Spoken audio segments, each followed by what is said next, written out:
বিএনপির চেয়ারপারসন ও 3 বারের সাবেক প্রধানমন্ত্রী আপসহীন দেশনেত্রী বেগম খালেদা জিয়ার রুহের মাগফিরাত কামনায় ১৬ নং ওয়ার্ড বিএনপি অঙ্গ সংগঠনের আয়োজনে মিলাদ ও দোয়া মাহফিল অনুষ্ঠিত হয়েছে। শুক্রবার ১৬ জানুয়ারি সন্ধ্যায় ১৬ নং ওয়ার্ড বাবুরাইল এলাকায় এই মিলাদ ও দোয়া মাহফিল অনুষ্ঠিত হয়। এ সময় বেগম খালেদা জিয়ার রুহের মাগফিরাত কামনা করে বিশেষ মোনাজাত পরিচালনা করা হয়। অনুষ্ঠানে প্রধান অতিথি হিসেবে উপস্থিত ছিলেন বিএনপির নির্বাহী কমিটির সদস্য ও নারায়ণগঞ্জ ৫ আসনে বিএনপির মনোনীত প্রার্থী আবুল কালাম। বিশেষ অতিথি হিসেবে উপস্থিত ছিলেন মহানগর বিএনপির আহ্বায়ক সাখাওয়াত হোসেন খান, বিশিষ্ট সমাজসেবক ও বিএনপি নেতা প্রাইম গ্রুপের চেয়ারম্যান আবু জাফর আহমেদ বাবুল, মহানগর বিএনপির যুগ্ম আহ্বায়ক আবুল কাউসার আশা, ১৬ নং ওয়ার্ডের সাবেক কাউন্সিলর ও প্যানেল মেয়র ওবায়দুল্লাহ, মহানগর বিএনপির সদস্য আওলাদ হোসেন, মহানগর বিএনপির সদস্য আমিনুল ইসলাম মিঠু, বিশিষ্ট সমাজসেবক আহসান আল হোসেন ববি, সদর থানা স্বেচ্ছাসেবক দলের যুগ্ম আহ্বায়ক জাহাঙ্গীর ব্যাপারী সহ আরও উপস্থিত ছিলেন নাসিক ১৬ নং ওয়ার্ড বিএনপি ও অঙ্গ সংগঠনের নেতৃবৃন্দরা।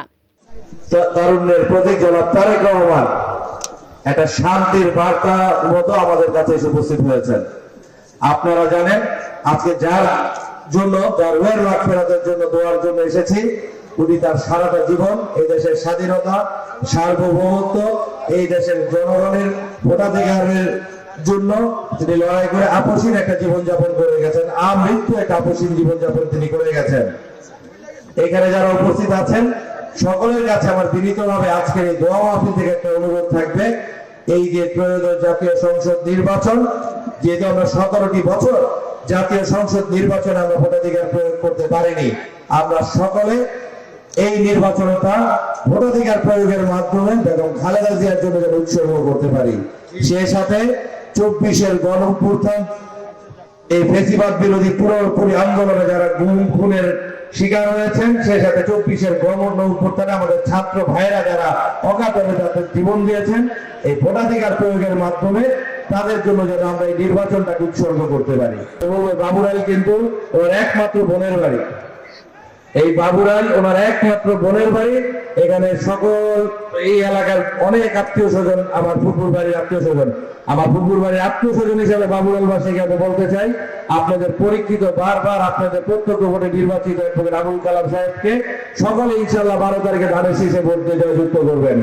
সবাইকে আশ্বস্ত করবেন তো ইনশাল্লাহ, ইনশাল্লাহ, যাতে উনি ওনার বোনের বাড়িতে বন্ধনায় দুনিয়া থেকে চলে গেছে, বোনের বাড়ির যে আদরটা আছে ইনশাল্লাহ আপনাদের প্রত্যক্ষ ভোটের মাধ্যমে যাতে কালাম সাহেব এটা। আমি আজকে এইখানে সীমিত রাখবো আলোচনাটা যে আমাদের মাননীয় দেশনেত্রী বেগম খালেদা জিয়া উনি আমাদের মাছ থেকে বিদায় নিয়েছেন, ওনার বিধে আপনার মাগফিরাত কামনা করছি। সাথে সাথে স্বাধীনতার মহান ঘোষক ধর্মীয় গণতন্ত্রের প্রবর্তক শহীদ রাষ্ট্রপতি জিয়া রহমান এবং ওনার আপনার এবং ওনার আরেক সন্তান ফখরুর রহমান উনি বিদায় করেছেন। আমাদের পরিবারের যারা আছে সকলের জন্য আমরা দোয়া প্রার্থী। বিশেষ করে আমাদের তারেক রহমান সাহেব উনি নির্যাতন সহকারে নির্যাতিত হয়ে বিদেশে প্রবাসী ছিলেন, এই সরে গিয়ে উনি আবার আমাদেরকে দেশ সেবা করেছেন, এখন বর্তমানে আমাদের দেশে আছে। আমরা চাই যে ওনাকে আল্লাহ দীর্ঘজীবী করুক এবং নেতৃত্বের মাধ্যমে বাংলাদেশকে নতুন বাংলাদেশের রূপান্তরের একটা প্রক্রিয়া উনি গ্রহণ করবেন। আমাদের সকলের সমর্থন সেখানে থাকবে। আমি আমার বক্তব্য দোয়া মাহফিলদের একজন বেগম খালেদা জিয়া সম্বন্ধে আমার মতো নগণ্য এক ব্যক্তি এবং এত জীবন চরিত্র তাই হলো একটা সম্পূর্ণ একটা ইতিহাস। এই ইতিহাসের মধ্যে ঢুকতে গেলে পরে এই জন্য আজকে একটা জিনিস প্রমাণ হয়ে গেছে যে ইতিহাসটা কোথায়, লক্ষ কোটি মানুষের জানা যারা এই সাক্ষী দিচ্ছে যে এই মানুষটির সম্বন্ধে সামান্য দিয়ে একটি কথা শেষ করার মতো সুযোগ নেই। রিপোর্ট করেছেন মেহেদী হাসান প্রান্ত, NN টিভি, নারায়ণগঞ্জ।